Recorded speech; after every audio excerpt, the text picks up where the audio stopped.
El Estado Libre Asociado y la Ley 600, por el profesor Jorge Schmidt Nieto.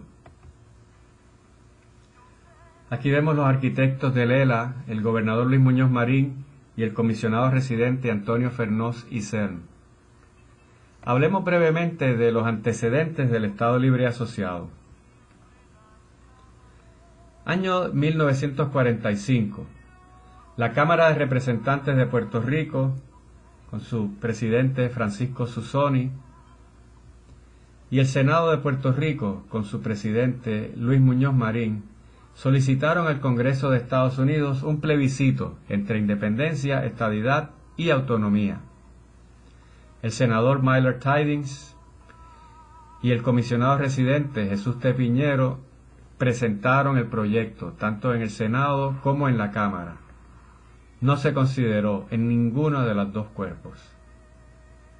Al año siguiente, en 1946, esa misma Asamblea Legislativa de Puerto Rico aprobó un proyecto de plebiscito criollo, entre independencia, estadidad y autonomía, de tal forma que no requería de una ley federal. El gobernador Rexford Tugwell, aquí junto a Luis Muñoz Marín, sencillamente lo vetó. Pero la Asamblea Legislativa, aún así, se fue por encima del veto del gobernador con 2/3 partes de los votos. Tugwell entonces se lo envió al presidente Truman. Entonces el presidente Truman también lo vetó.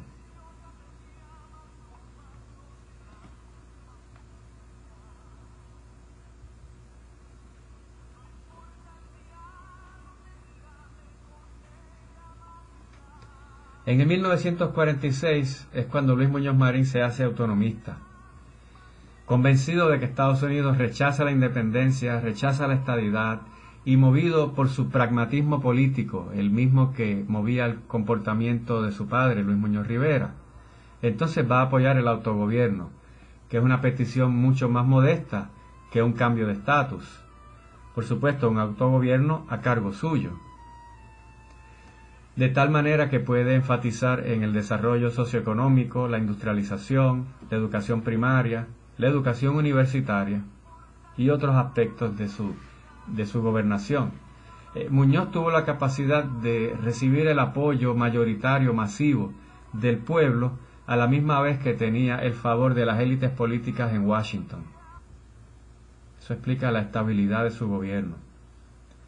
1947, el Congreso y el presidente de Estados Unidos aprobaron la ley de gobernador electivo, o ley Crawford Butler. Al año siguiente, en 1948, se celebraron las primeras elecciones de gobernador en Puerto Rico. Esas elecciones giraron en torno al estatus. Aquí aparece una caricatura del periódico El Mundo con un Muñoz Marín con dolor de cabeza por el PIB, que había salido del PPD justo 2 años antes y cuyo candidato a gobernador era Francisco Susoni, el propio presidente de la Cámara de Representantes que había abandonado el PPD. Ese año, 1948, en esas elecciones, el PPD, sin embargo, ganó el Senado completo, los 7 distritos que eran en aquel momento, y la mayoría de los candidatos por acumulación en el Senado. Ese mismo año el PPD también ganó la Cámara de Representantes completa, los 35 distritos en los que se dividía Puerto Rico en aquel momento y la gran mayoría de los cargos por acumulación.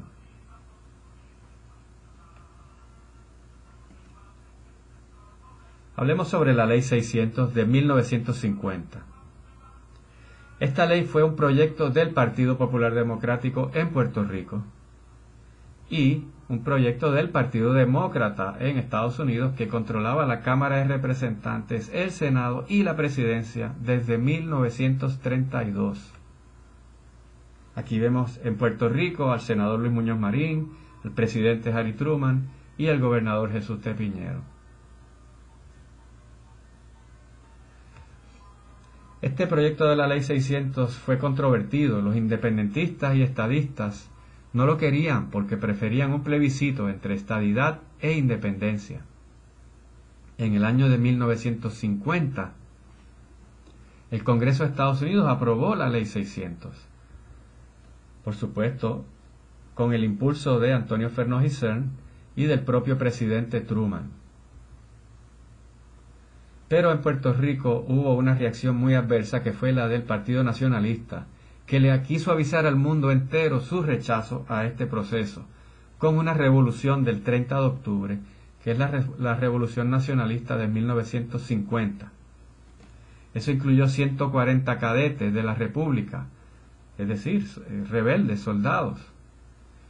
Se extendió a 6 pueblos, incluyó Mayagüez, e incluyó la fortaleza, la propia fortaleza, recibió tiroteos de parte de los nacionalistas.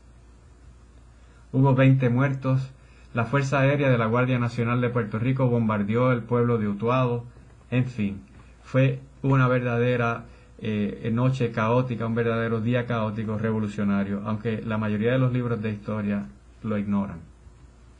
Ese mismo año, en 1950, los nacionalistas llevaron un atentado contra el presidente Truman en la Casa Blair, que servía como casa del presidente, pues la Casa Blanca estaba en remodelación.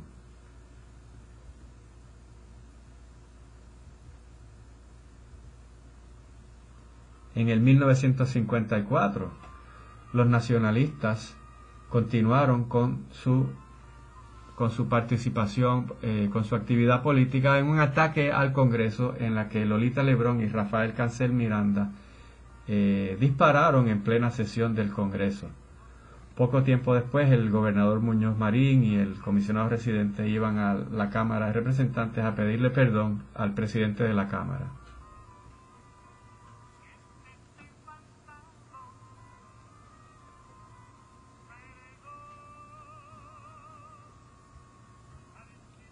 La Ley 600. El objetivo era redactar una constitución.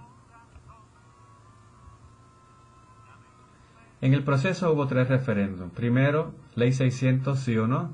Constitución, sí o no. Cambios del Congreso, sí o no. 1951. Se celebra el primer referéndum sobre la Ley 600 en Puerto Rico. Y citamos la propia ley. Esta ley deberá someterse para su aceptación o rechazo a los electores capacitados de Puerto Rico por medio de un referéndum. Es decir, ¿acepta la ley 600, sí o no? Sí, 76.5%, no, 23.5%, con una participación de 65% de los electores hábiles. El PPD y el Partido Socialista Obrero lo apoyaron. Los socialistas lo apoyaban porque querían una carta de derechos que incluyera una legislación laboral de avanzada, y de hecho así fue. El Partido Estadista puertorriqueño no tomó postura, pero realmente no estaba de acuerdo, y el PIB lo rechazó de plano desde el principio. El escrutinio de votos se dio durante esa noche. La papeleta incluía 2 opciones. Se podía votar a favor bajo la azada o en contra bajo la rueda.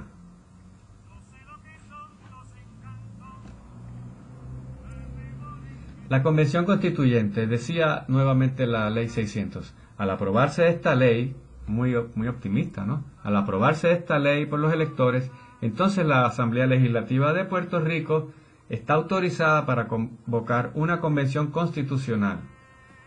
Y el pueblo eligió los delegados para redactar esa constitución. En votación estrictamente partidista, los estadistas consiguieron escoger a 15 delegados, los socialistas a 7 y los populares a 70 de los 92. Finalmente, la Convención Constituyente, ese fue el nombre que se le dio en Puerto Rico, el Partido Estadista puertorriqueño y el Partido Socialista eventualmente se retiraron. Sabemos que el PIB nunca participó.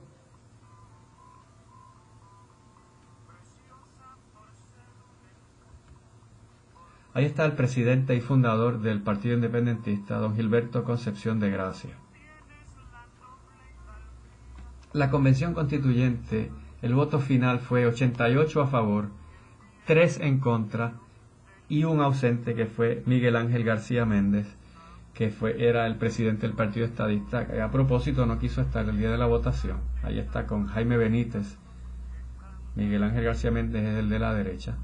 y José Trías Monge, el jurista que básicamente redactó la Constitución y luego fue presidente del Tribunal Supremo. Cada delegado tenía asignado un asiento y todos firmaron, o casi todos firmaron. Había una lista oficial que incluía a los 91 hombres de los delegados y la única mujer que había en ese grupo de delegados, que era María Libertad Gómez, una líder sindical, líder obrera del Partido Popular, que además eventualmente fue presidenta interina de la Cámara de Representantes de Puerto Rico, primera mujer en ocupar ese cargo. El propio Luis Muñoz Marín participó de la Convención Constituyente. En 1952 se celebró el segundo referéndum sobre la Ley 600, es decir, si estaban de acuerdo con la Constitución. Eso fue en marzo. 81% votó a favor, 19% en contra, y la participación fue de 59% de los electores hábiles. Ese mismo año, en 1952, el 25 de julio, se inauguró la Constitución de Puerto Rico. También en el 1952 se aprobaron los símbolos oficiales de Puerto Rico por la Asamblea Legislativa de Puerto Rico. Se adoptó oficialmente la bandera, como la conocemos hoy día, la bandera de Puerto Rico, que pocos meses antes, en ese mismo año del 52, había sido la bandera que utilizaba el Partido Nacionalista, y esa misma insignia que vemos en pantalla fue la que utilizaron en las elecciones de 1932 como su insignia en la papeleta para votar. De hecho, unos meses antes apenas la policía de Puerto Rico incautaba esas banderas de los comités del Partido Nacionalista. También en ese año se aprobó el escudo de Puerto Rico, que incluye muchos símbolos españoles y ninguno estadounidense, a pesar de ya no haber sido territorio o colonia española. Incluye los símbolos de los reinos de Aragón, de Castilla, Fernando, Isabel. Inclusive incluye la religión católica, con el símbolo del Cordero y la Biblia. Y finalmente se adoptó el himno nacional, la borinqueña, que era el propio himno independentista al que le cambiaron la letra. Así que todos estos símbolos están diseñados para cooptar un sentimiento independentista nacionalista, pero quitarle gran parte de su contenido controvertido o despolitizarlo. Ese mismo año de 1952 se celebró el tercer referéndum, el mismo día de las elecciones para gobernador. Y sencillamente se les preguntaba a los electores si estaban de acuerdo con las enmiendas que el propio Congreso le había hecho a la Constitución, y abrumadoramente votaron a favor del mismo, con una participación bastante baja para lo que es la cultura política de Puerto Rico. ¿Y sobre qué votó el electorado en noviembre de 1952 en ese referéndum? Pues primero, para decir si estaban de acuerdo con que se eliminara la sección 20 de la Carta de Derechos. Y segundo, si estaban de acuerdo con que las enmiendas a la Constitución de Puerto Rico debían ser afines a la Constitución de Estados Unidos, a la Ley 600 y a la Ley de Relaciones Federales. Veamos brevemente el texto mismo de la Ley 600. Por cuanto el Congreso de Estados Unidos, en una serie de acciones legislativas, reconociendo el derecho del pueblo de Puerto Rico al gobierno propio, es decir, la Ley Foraker de 1900, la Ley Jones de 1917, la Ley Crawford-Butler, esas son las acciones legislativas. Continúa la ley. Por cuanto, bajo los términos de estas leyes, Puerto Rico ha obtenido mayor autogobierno propio, es decir, Cámara de Diputados electa en 1900, Senado electo 1917, Gobernador electo 1948. Continúa la Ley 600. Por tanto, decrétase por el Senado y la Cámara, reconociendo el gobierno propio, que se aprueba esta ley con el carácter de un convenio. in the nature of a compact, trayendo toda suerte de interpretaciones y ambigüedades en las décadas siguientes. La ley continúa y dice, esta ley deberá someterse para su aceptación o rechazo a los electores capacitados de Puerto Rico por medio de un referéndum. Ese fue el primer referéndum, según lo dice la ley. También continúa la ley. Al aprobarse esta ley, la Asamblea Legislativa de Puerto Rico queda autorizada a convocar una convención constitucional. En Puerto Rico le llamaron convención constituyente, es lo mismo, para redactar la Constitución. Y la Constitución tiene unos requisitos. Tiene que tener un gobierno republicano y una Carta de Derechos.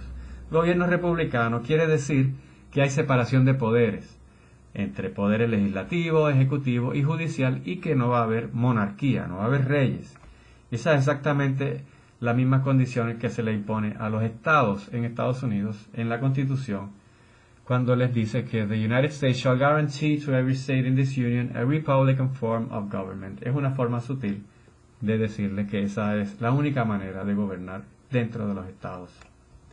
Y dice la Ley 600 que al ser adoptada la Constitución por el pueblo de Puerto Rico, vemos nuevamente un lenguaje muy optimista, no da la opción de que se votara en contra. Al ser adoptada en ese segundo referéndum, que era Constitución sí o no, entonces el presidente de los Estados Unidos, que era Harry Truman, queda autorizado para enviarle al Congreso, si llega a la conclusión de que esta Constitución cumple con las disposiciones de la Ley 600, y entonces una vez el Congreso lo apruebe, nuevamente un lenguaje optimista, entonces es que la Constitución entra en vigor. No es cuando lo aprobaron los electores puertorriqueños, es cuando lo aprobó el Congreso. Entonces, veremos un poco más adelante esa aprobación, que fue una ley. Entonces, también continúa y nos dice que la ley Jones, es decir, la ley para proveer un gobierno civil para Puerto Rico y para otros fines de 1917, ahora podrá citarse como Ley de Relaciones Federales con Puerto Rico. Es decir, la ley Jones se convierte en Ley de Relaciones Federales. La Ley de Relaciones Federales no es una ley nueva, es simplemente un cambio de nombre. ¿Y qué contiene la Ley de Relaciones Federales? Pues todo lo que quedó de la Ley Jones. La ciudadanía, el pasaporte, ¿no? El puesto de comisionado residente, que existe desde el año 1900. Los términos del comercio interestatal entre Puerto Rico y Estados Unidos, que eventualmente incluyó las famosas leyes de cabotaje de la década del 1920. Y dice la Ley Jones, o ahora la Ley de Relaciones Federales, que los bonos del gobierno de Puerto Rico no pagan contribuciones de ningún tipo, ni federales, ni de municipales, ni estatales. Y esto fue una de las características que hizo que esos bonos fueran tan atractivos para los bonistas, para las casas de corretaje, y en gran medida también provocó esa gran deuda externa que tenemos ahora mismo en Puerto Rico. La ley Jones, la ley 600 continúa, sencillamente nos enumera las partes de la ley Jones que se van a eliminar, que son esencialmente todas las que se refieren al autogobierno, es decir, la elección del gobernador, elección de la Cámara y del Senado, elección de los jueces del tribunal, el sistema electoral, Carta de Derechos y otra cantidad de cosas afines. Entonces, en el 1952 se aprobó la Ley 447. El presidente Truman y el Congreso de Estados Unidos aprobaron la Constitución de Puerto Rico. Fue con esa ley de 1952 que oficialmente quedó aprobada con enmiendas, que son las que ya vimos en aquel referéndum. Dice esta ley 447 esencialmente, it's a joint resolution approving the Constitution of the Commonwealth of Puerto Rico. The Constitution of the Commonwealth of Puerto Rico is hereby approved by the Congress of the United States of America, except Section 20 of Article 2.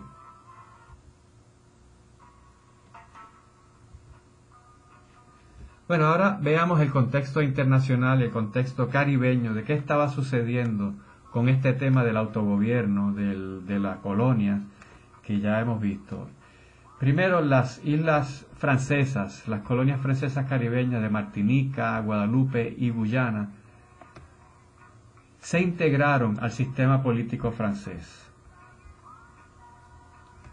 Acá está Martinica, Guadalupe, Guyana no se ve en este mapa, está más hacia acá abajo. Todavía hoy en día esos territorios se consideran departamentos de ultramar plenamente integrados al sistema político francés desde 1946. Por otro lado, Holanda constituyó a sus territorios caribeños en las Antillas holandesas en el 1954, esencialmente Aruba, Curazao, Bonaire, San Bart, San Martín, que ahora van a ser parte de una sola entidad política con la intención de que en la Unión esté la fuerza, dado que son islas pequeñas de poca población y territorio. Por su lado, Reino Unido también le concedió autonomía a sus colonias en el Caribe a través de la Federación de Indias Occidentales, que algo parecido a lo que quería hacer Holanda, unió a sus colonias del Caribe. En aquel momento todavía Jamaica era colonia, las Islas Caimán, las Islas Bahamas, las Islas Turcas y Caicos, Montserrat, Trinidad y Tobago, Grenada, Barbados, Santa Lucía, Islas Vírgenes Británicas, Anguila.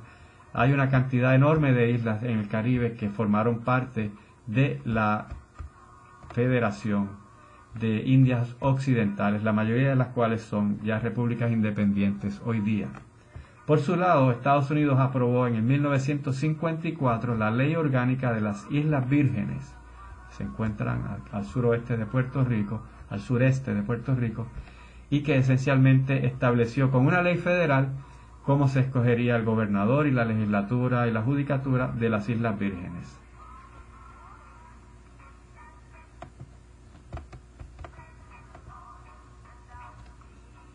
Con esto damos por terminado la presentación del Estado Libre Asociado y de la Ley 600, esperando que hayan disfrutado y que les haya servido para aprender mucho. Hasta la próxima.